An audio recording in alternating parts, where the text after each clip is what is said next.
if you have a weak culture, you're going to have a weak go-to-market motion too, right? Like that bleeds, right? One of our CEOs at Kumu, Rose Bentley, when we started talking a lot about like vision and mission and like establishing that, this was like a 30-year-old business that really didn't rally around a shared vision.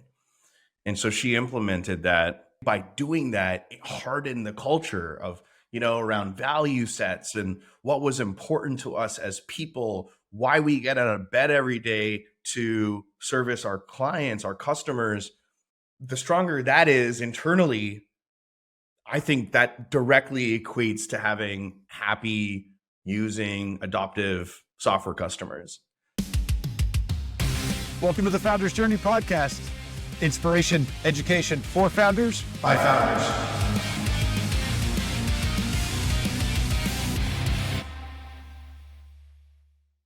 Welcome back, Founders Journey podcast. Peter Dean and Greg Moran. I'm not Peter Dean, I'm Greg Moran, but Peter Dean's that guy. Back again with another episode. So have a great guest today. It's gonna be a lot of fun. Guy I've gotten to know a little bit recently. Super active, writing and in the startup community and things like that. So really excited about this conversation today with Alex Kottoor. He's founder of Dana Growth, and we're going to have him get into what Dana Growth is, but he brings about 20 years of operating and enterprise software and SaaS. And he's a founder and CEO of a company he started, SceneDoc, which sounds super ominous. I know you're like doing forensics collections. So we got to get into that. He's another that is doing what we're doing now, is just trying to give back, which I just wanted to call out in the beginning, which is super important. And we had a very similar path, actually. A little different, but very similar. Yeah. Yeah. So we'll get into all that as we're going. So so his company that he founded, built that up, got acquired by a publicly traded company, which is every founder's dream. And he's had a couple other businesses since, beside that. So we'll get into all of that before building Dana Growth. So Alex, welcome to the podcast. Thanks for joining us.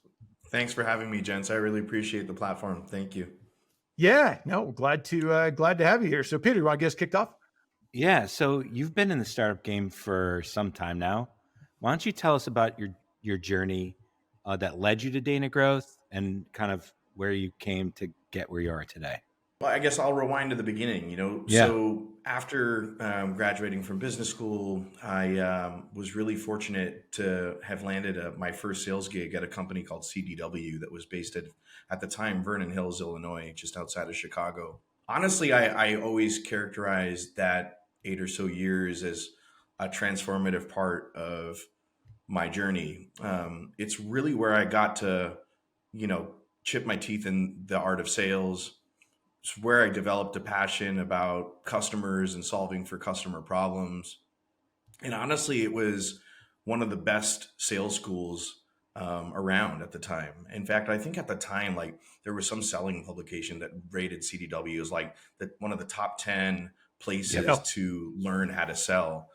And so like I stumbled upon it. It was like literally monster.com. And I knew this one really wealthy guy that was a sales guy at IBM in Hong Kong.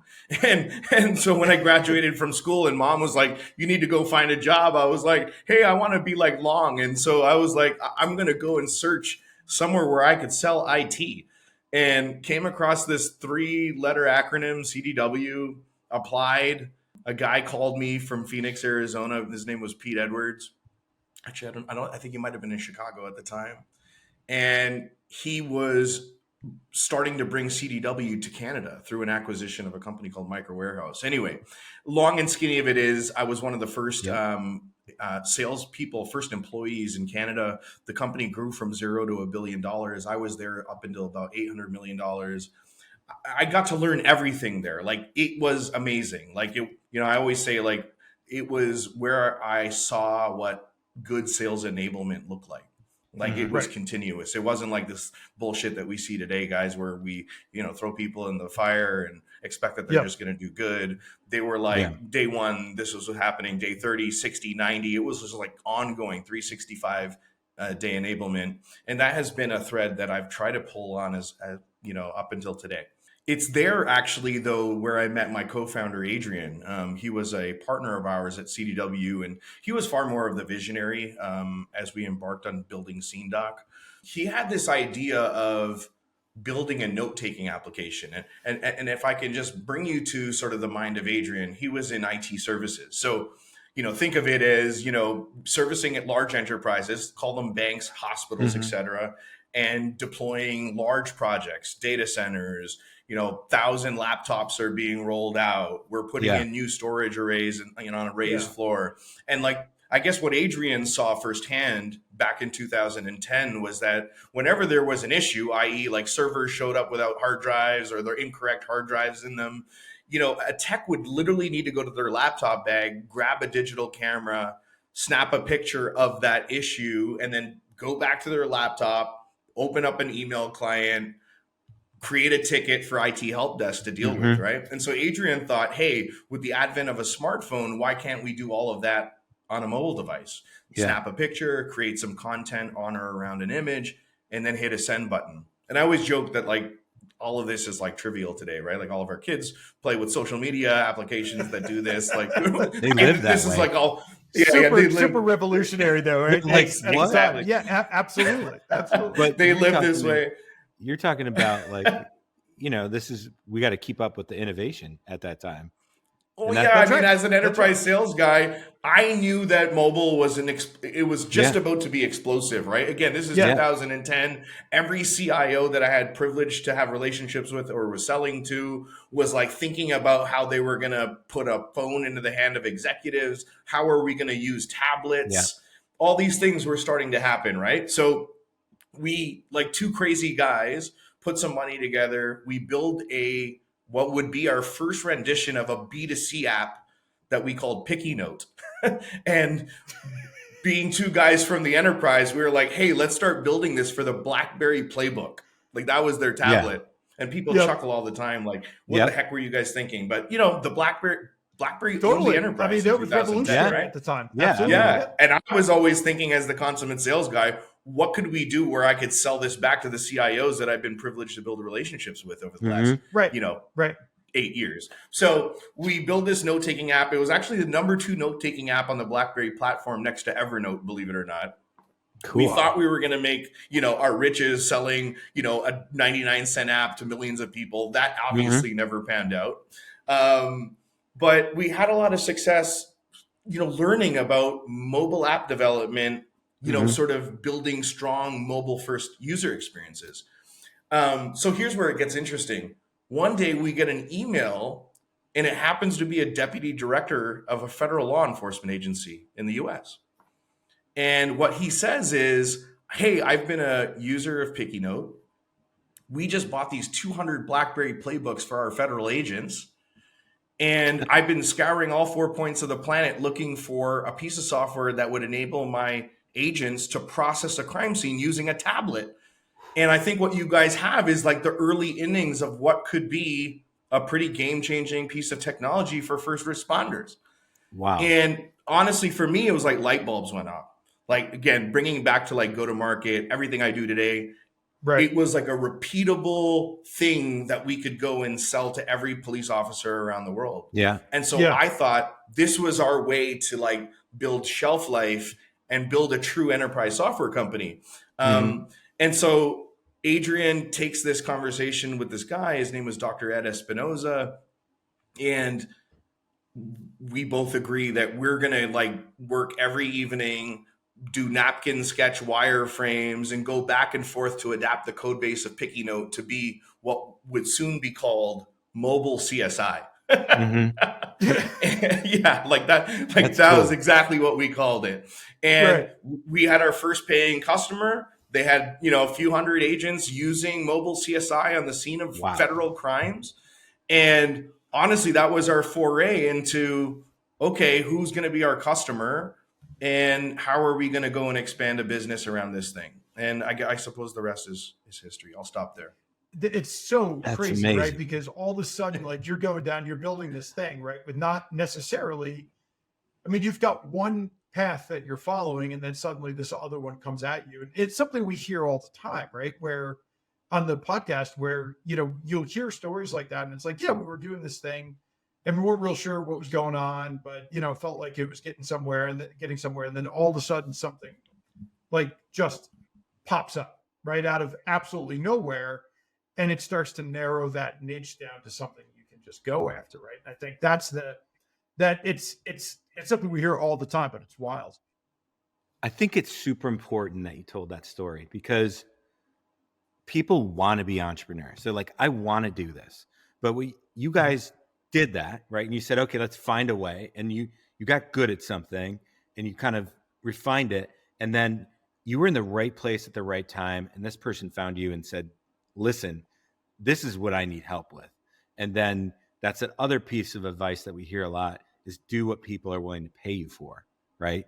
And then you found no doubt business around that, No doubt. Yeah. And, as we were doing our own due diligence, because, make no mistake, we did, right? Like, yes, we had this federal, deputy director, highly regarded. We ran our own Google searches on him, a very published speaker and writer around his domain. But what we had to validate was like, is this a real problem that people would actually pay to solve? And, that obviously starts with, with him, but, it quickly went into like, okay, Alex gets into sales mode and starts building a target list. And how do we go and speak to the next 50 chiefs of police that could validate whether or not this is actually a problem? And B, would they actually want to solve it? When you did that and you said you built this list and you reached out to them, were you kind of selling them or were you just validating your idea? Maybe this is something I had learned early on, but I was always selling sort of a chapter or two ahead of where we were. I don't think it was like lying by any stretch because we knew we were already steadfast that we were going to do this thing. Yeah. And so I really remember like saying to like the chief, hey chief, this is kind of the same story I told you. And we are starting to build this thing now. And, how would funding work for something like this? How do you guys think about putting a mobile device like an iPhone in the palm of your officer's hands? What are the limitations around data integrity and security and like all the things we would need to be mindful of as we started to move from like this B2C mobile app shop, which is kind of what we were in the early constructs, to it being like a SaaS company that could stand the test of time in this marketplace. And so, that informed a lot of the architectural decisions Adrian was making on how this thing needed to be built, right? Yeah. Because at the end of the day, now we're moving from like Dr. Ed, the guy at home being the user, to now we have a federal agency using it or a city police department using it.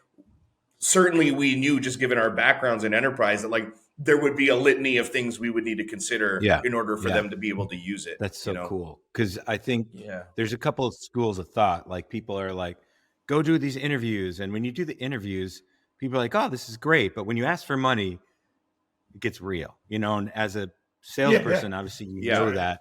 I think that skill is invaluable when you start. We learned a lot in selling to government, right? And so, make no mistake too, that while we had a lot of chiefs saying that would be something they would want to solve for and pay for and be willing to pay for, what we learned later on is that there's this huge complexity in terms of how you follow a public dollar, right? Like, so, as city council like, how do they approve and allocate money for new purchases like this? I mean, again, it turned a little boy seller into a real man, I believe, in a lot of ways, because it was far more complex than I had ever could have imagined. You're coming at it like with this kind of mindset of that sales rep founder, right? Which I think, when we invest in companies, it's that kind of mindset that is so powerful that as an investor, when you see an entrepreneur, right, that they're solving through this lens of, okay, but can I go sell this and who am I going to sell it to and how much are they going to pay? Because so often you see the opposite approach, right? Which is the product first kind of, I'm going to go build this thing and I'm going to go hope I can go find a market. I think, I know today you're really focused on actually helping other companies solve that problem, right? Solve that same kind of, that really scale their go-to-market. What are the really common mistakes you see founders make that kind of get themselves sort of in the doghouse, right? When they're trying to get their go-to-market to scale? So this sales guy turned first time founder and CEO made all the quintessential errors. In fact, I think that for a lot of the investors that were investing in us, because I was the sales guy, a successful sales guy turned first time CEO and founder, they had a lot of trust that I broke, and because I broke a lot of the cardinal rules, a lot of the rules that I'm trying to help startups today avoid, right? So let's start from the top. Yes, we did a good job, or we were afforded the opportunity to understand our market ahead of writing the first adaptation of Mobile CSI, right? Like for it to be used by police, right? So that was like a check in the box. But where the mistakes started coming was to feel and behave and operate like every police department on the planet should be our customer. And we all know now that, we need to go through the path of getting to early product market fit. How do you really define product market fit? How do you take the world of police departments and dwindle it to those that are going to be most successful on our platform? Those are things I completely botched. Right. I didn't listen to myself as much as I should have. I think this becomes one of the first few chapters in some of the books I'm looking to write now, is that I overlooked that. And I think one of the biggest mistakes I made was I listened to a lot of the domain experts that were around me more than I should have just listened to what Alex knew. Right. And it was my first rodeo. Yes, I'm hard on myself about it. To this day, we're talking about it 20 some odd years, many years later. But it is something I reflect on a lot. And it is the thing that I tried. I think this is step one for many founders now, because they all want to jump into just selling to everybody. And, there's no shortage of shiny objects, right? We all been there, right? There's new opportunities all the time. So we feel we need to chase all of them. But to have that discipline to say, hey, okay, we service the world of public safety. What is that? Is that fire? Is that paramedics? Is that first responders in a police department?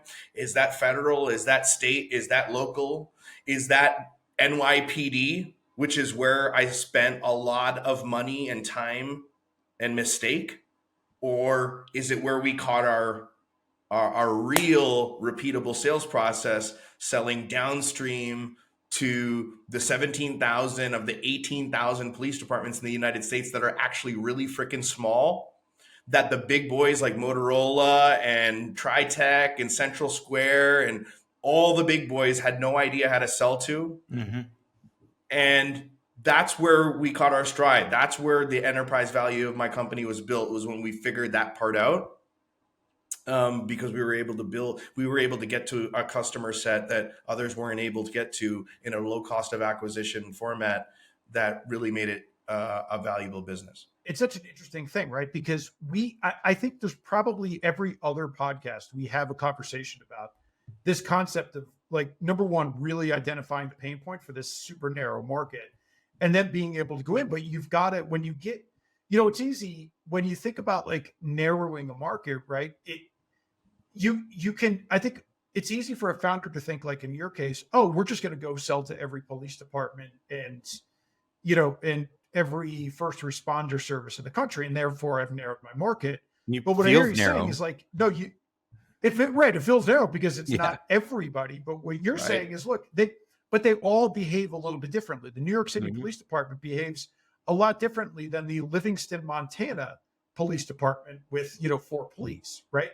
With 4 officers, and really getting incredibly tight about who it is that you're selling to. I think it's one of those common mistakes that you just see founders make over and over. They think they're narrowing, but it's still too wide, right? Yep, indeed. Yep. And you're spreading your peanut butter just all over the place, right? Which equates to just lost time, capital resources are depleting.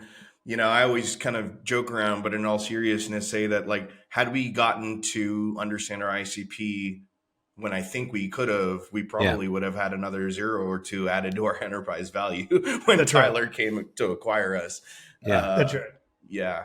But I think there's probably not a founder out there that wouldn't have that same that same No thing. doubt. I'd look No back at doubt. mine too, and I would say the exact same thing. If you could just figure this out a little bit sooner, if it just didn't take quite as much time to figure out who that, that product market fit, and getting really narrow about the market, you could have grown so much faster. I think that's the lesson for founders, right? That's the power in listening to, somebody like yourself talk. Yeah, trying to be open, because that hindsight, when you get to where you are now, you look back, you're like, oh man, that was so logical. Like it just makes more sense. So And honestly, I think that's what puts me in a position to actually help these startups that we're helping now, right? Is like, I can actually operate from a place of like, this is not a lesson I read about. Like, I made this mistake.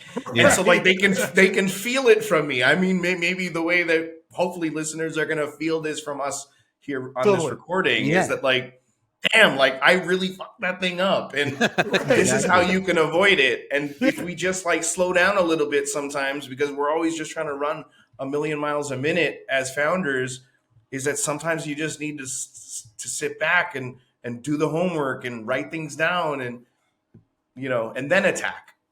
That's right. That's right. So cool, Alex. So you're doing this now for other companies. Why do you think, like, what are the drivers? Why do you think these are common mistakes? Like, because you're working with other people doing the same thing.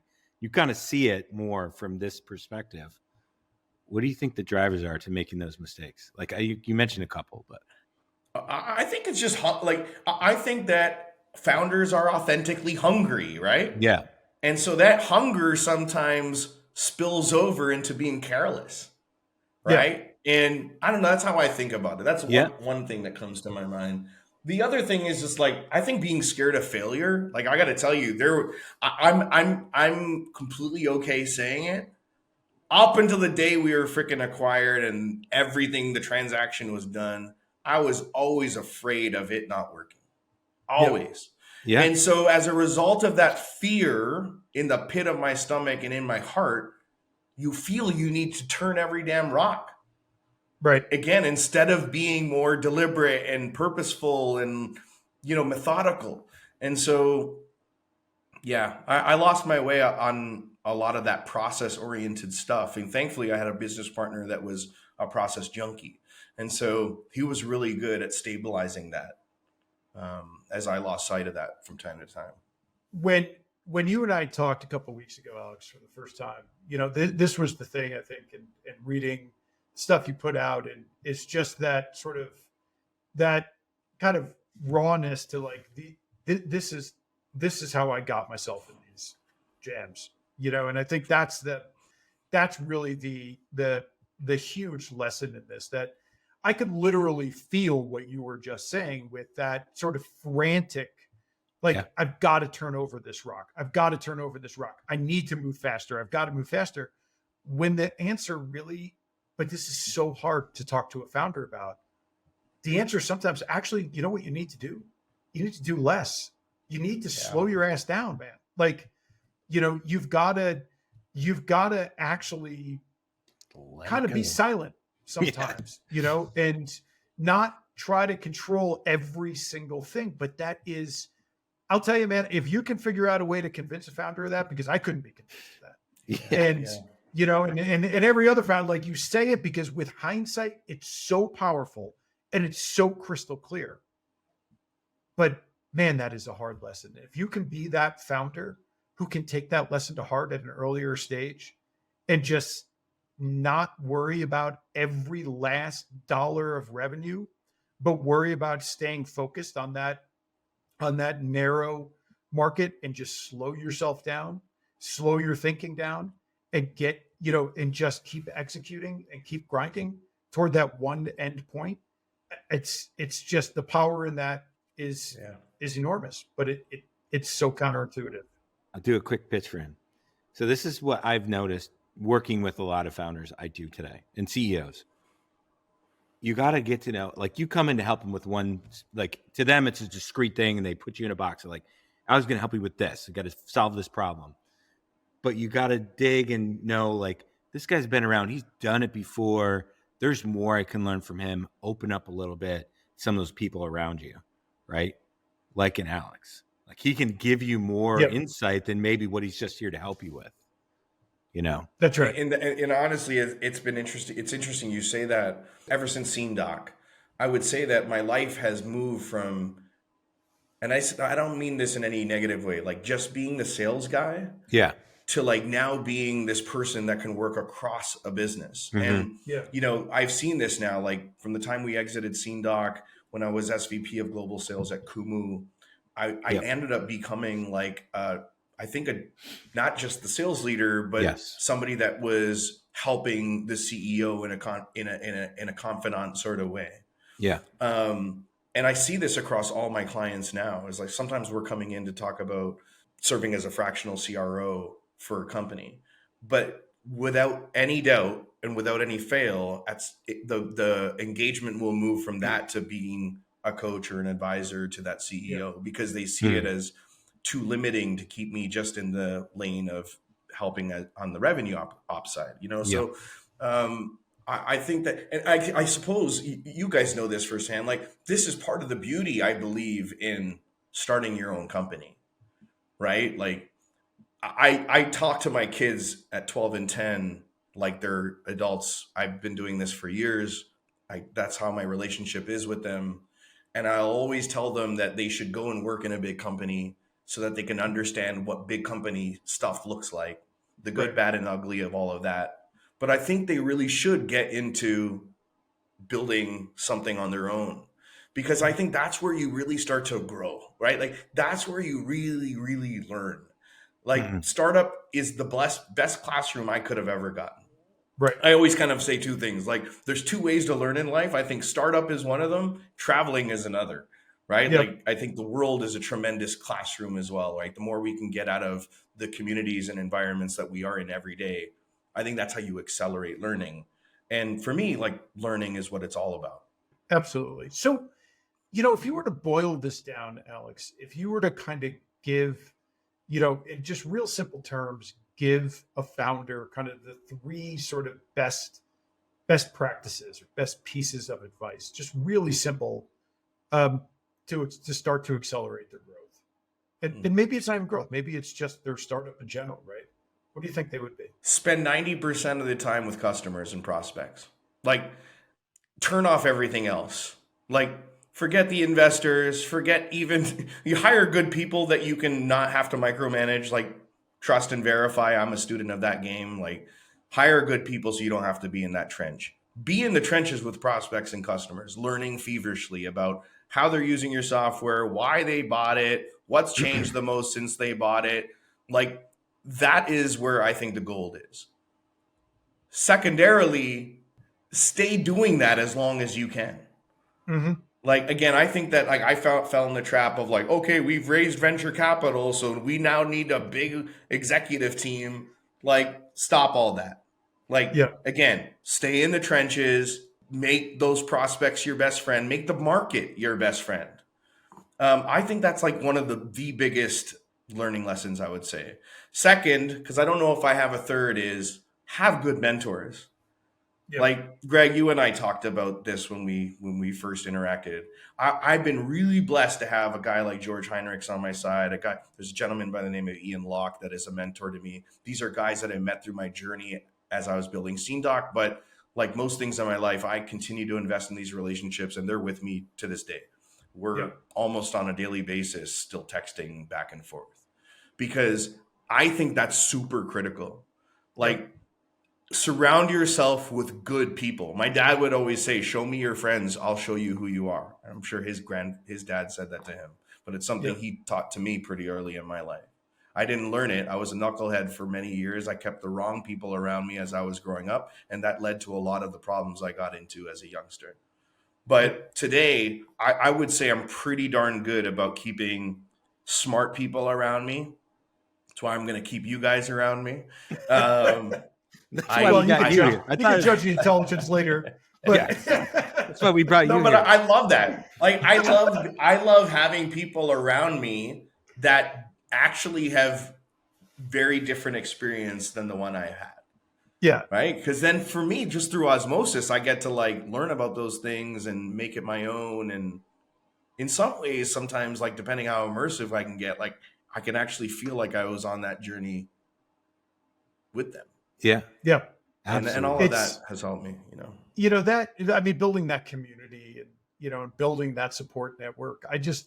I feel for founders, when you see them and they're trying to go at it alone and they're so myopic and Oh what they're yeah. trying to do. And, it number Hard. one, it's just stupid. Like it's just bad business. But number two, it's just a terrible, like it's no fun. And I think part of the attraction of the startup world and the entrepreneurial world for me is it's really fun. I mean, it's insanely hard, but it's really fun. If you have nobody to, if all you're doing is kind of taking on the miserable part of it, but you have nobody to kind of share the joy of it with, that's a hard road, And in a lot of ways, I mean, that's why Peter and I, when we started this podcast, I mean, this was like just a passion project. And quite honestly, it was nothing more than an excuse to say, like, hey, let's just have interesting conversations with cool people that we can get to know that probably would ignore us otherwise. Right. And, and that's the fun of doing this. Right. And, So fun. I think but you do have to put yourself out there. You do have to, you don't get mentors like you were talking about. And Peter and I think on every podcast talk about, mentors that we've had. And, you don't get those by not putting yourself out there. You've got to develop those relationships. And Right. it is an investment of time. But man, is it ever worth it? For sure. And you don't have to do this alone. And that I think is just a big mistake that you see founders make way too often. Couldn't agree more. That's a good segue. So we're talking about people. What role do you think culture has in an organization in its success of go-to-market? Well, I think culture impacts everything in the business, right? So not just go to market, it Yeah. impacts everything. I think, if you have a weak culture, you're going to have a weak go to market motion too, Mm-hmm. right? Like that bleeds, right? Like not just inside the walls. And I learned this really well actually through one of our CEOs at Kumu, Rose Bentley. When we started talking a lot about like vision and mission and like establishing that. This was like a 30-year-old business that really didn't rally around a shared vision. And so she implemented that. And I think by doing that, it hardened the culture of, around value sets and what was important to us as people, why we get out of bed every day to service our clients, our customers.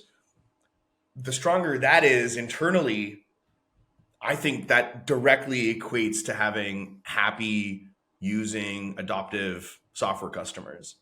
Yep. Like there is a direct translation. Absolutely. And if you can do it even better, deep into your core values are things like being customer obsessed, which is something she had implemented there. And it's something like I think those were good words for something I've been feeling for 20 some odd years in my career. I've always been customer obsessed. I never called it that, but now I call it that. Like I name it, I call it what it is.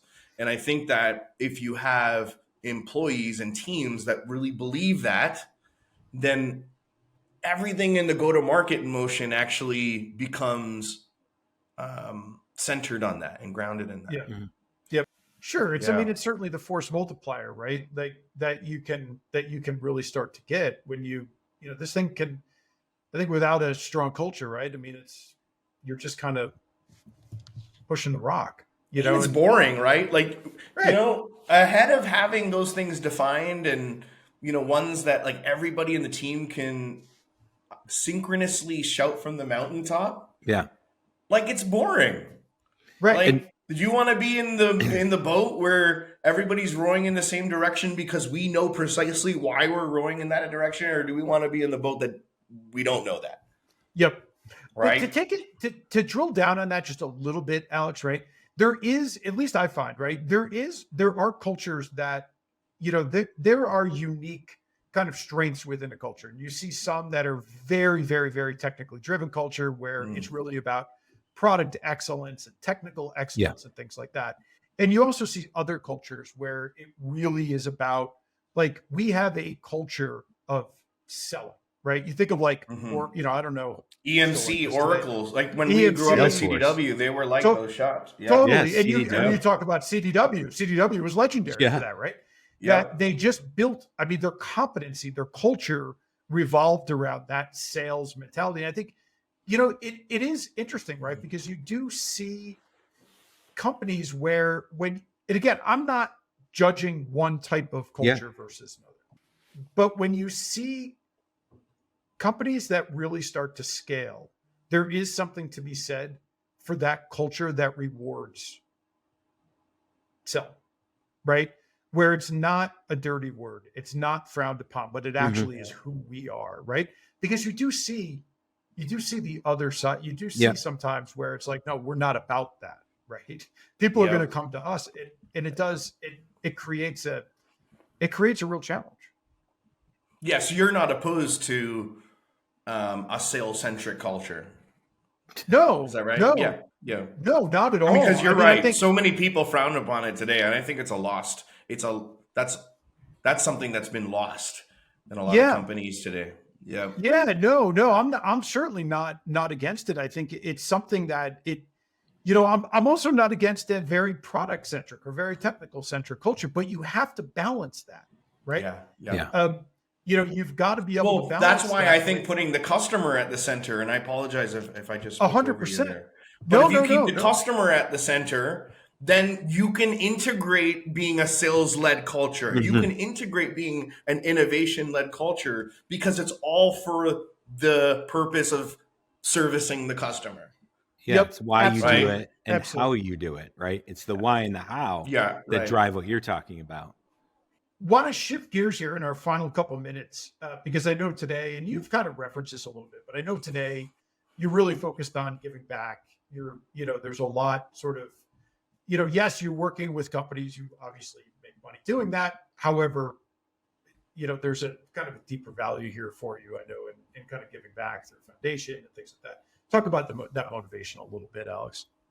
Coming off of the SceneDoc acquisition, I knew my life's thesis, not just my business's thesis, was that the more I can have line of sight to creating impact for human beings, particularly in business, that's what fills my cup. Like that I know. And so, that's been manifested in the scholarship fund that we're doing. But now in this next wave of like Dana growth, yes, it's an advisory and consulting business. So yes, we are for profit. We make money. I am a capitalist. Yes. But I would say that over the last 6 months, I have been making a shift to be deliberate in spending more time with what I call like an underdog founder. And I know it's interesting. I think I have to put this asterisk. I feel like I'm always saying this, like, yes, every startup founder is an underdog, but there are swaths of founders that are not in Boulder, in Toronto, in New York City, in Silicon Valley, that are without the access they deserve, right? And what I mean by access is they are without the access to smart people like you guys. They are without access to the information they need. They are without access to good human beings who can also serve as investors to them. They're without access to good talent pools just because sometimes of where they live or where they were born. So for me, I have said, I'm not going to work with the Silicon Valley founder or the Boulder founder or the Toronto founder, but I do know that I get a lot more out of trying to help a founder that if they had the liquidity event I had, which was not a huge one, right? I had a modest liquidity event. But if they had that type of liquidity event, it's not only changing their own life, it's changing an entire community that might rely on them. So that to me is, I think, the place where Alex should go and spend more time. And, when I was in India over these last couple of weeks with my wife and children, I was deliberate to go and visit with a handful of startups there, a couple of which we're going to be now moving into engagements with Dana Growth. But those founders are great examples where the impact is far more, you can draw concentrical circles around that founder to how that there's going to be a ripple effect if we can turn their idea into some sustainable software business. Yeah. So I'll stop there. But that's where my heart's at. Oh, it's so cool. It is. This is when this is one I knew, Peter, when Alex and I were chatting a couple of weeks ago. I was like, yeah, we got to get this guy in the podcast because Definitely. it resonates so much. I know when we started Evergreen Mountain, our, the venture firm that my partner Eric Grossman and I started together. And I think you and I were talking about this, Alex. It's so similar in a lot of ways, right? We've both been very fortunate in terms of, liquidity events and things like that. When we started that, it was, yes, I mean, we're a venture capital firm, right? We do venture capital firm things. We need to make money on companies getting big exits. But the thing that we always talked about is, you talked about the underdog founder. We talk about all the time, the find a way founder, right? It's the founder who doesn't come out of an Ivy League school. Not that there's anything wrong with Ivy League schools. And it's not like we wouldn't invest in one of those founders, but it's the founder coming out without the contacts, without the network, they need that access. They need to, because they're every bit as good, as the other founders. I just think it's just an there's 500 other VCs that'll go and service the kid that's coming out of Stanford or Harvard. Absolutely. Walk down St. all that sort of stuff. Yeah. And all, 100%. Yeah, this is not to disenfranchise them. This is No, just about not at all. how do you put some focus onto the people that don't have that? Yeah. Right. Like that weren't promised the access and the privilege to access the rooms we all have been accessing. Yeah. Right. Like, and a lot of this, by the way, is like, yeah. I had somebody tell me, how'd I get here? It's right. amazing. Right. You want me? Right. Why do you want me? Yep. Yeah.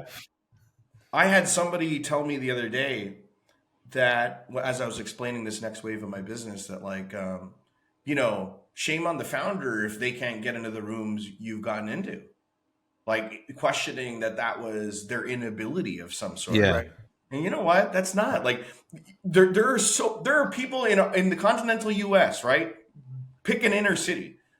Those people, just like the founder who in certain parts of India or Africa, or pick a place, doesn't matter actually, agnostic of the geography. But there are founders that don't have the confidence yet to go into those rooms. And I just think it's incumbent on people like us to go and help some of those people build the confidence to go out and access that. Because guess what? If we can go and instill the confidence in that founder to go out and just push their way into the room like many of us did, guess what? They're going to be able to go and teach the next 15 founders how to do that too. Yeah. So there is going to be just a network effect that will naturally occur as we start to invest our time doing that. Yep. No, I love that. That's so important that you said that. And yes, in all of that, there's going to be a win-win, right? Greg, you and I talked about this. I wrote about this the other day. Like this shouldn't be pro bono work all the time. And it's not. Yep. No. So I don't want to sit on some soapbox that like Alex is like, the Mother Teresa over here. That's not what I'm doing. And I don't want to claim like that's what we're doing. There's a benefit to what I'm going to do. There's going to be a win to what I do. But I want them to win more because they deserve to win more. You said that, like, you're not Mother Teresa, but it sounds like you learned something I learned. Like every time you give something, more comes back. And so every time I give, and I'm like, I mentor founders, in upstate New York, like we're in this place that not a lot of founders come from, right? We had GE and we had some Bausch & Lomb, Kodak, all these big companies. That was the past. Now we're looking for our next ones. When you do that, it's amazing what comes back to you. And it turns into economic gain for me eventually in some way. And so it's not mutually exclusive helping someone, but it's also important to help someone and not think what is happening today for me, because it will come tomorrow or the next day or through some other relationship. And that's actually probably how we get in those rooms. We got in those rooms by just doing things like that and not expecting something back. I love that. And you're playing the long game, right? You're playing a longer game. And yes, we three of us, I can just speak on our behalf. We've all been afforded an opportunity to think a little longer. Yeah. So, Yep. That's absolutely. Awesome. Well, this is a great place to wrap it up, Alex. This is, it was awesome having you on. How do people get in touch with you? What's the best way to? LinkedIn, Alex Kottoor, Kottoor. That's where I'm spending my time. If there's any social media in my life, it's on LinkedIn. And that, that's where we got to form our relationship. Greg, Peter, Yeah. I'm looking forward to building with you Absolutely. offline as well. But thanks so much, guys, for giving me an And opportunity to speak a bit. website, Alex? www.danagrowth.com, DENAGROWTH.com. Got it. So if you're not looking at the show notes, just be aware that Dana sounds like it's DA, but it's actually DENA. Right. Growth. Right. So we'll put this in the show notes to get you connected with Alex if you want to. But so great to have you on, Alex. Hopefully the first of many visits here, and look forward to absolutely. Look forward to continuing to watch you build here. So thanks for joining us. Likewise, guys. Founders Journey Podcast. As always, if you like what you heard, please take a moment, comment, share it, help other people see it as well. And we'll see you on the next edition.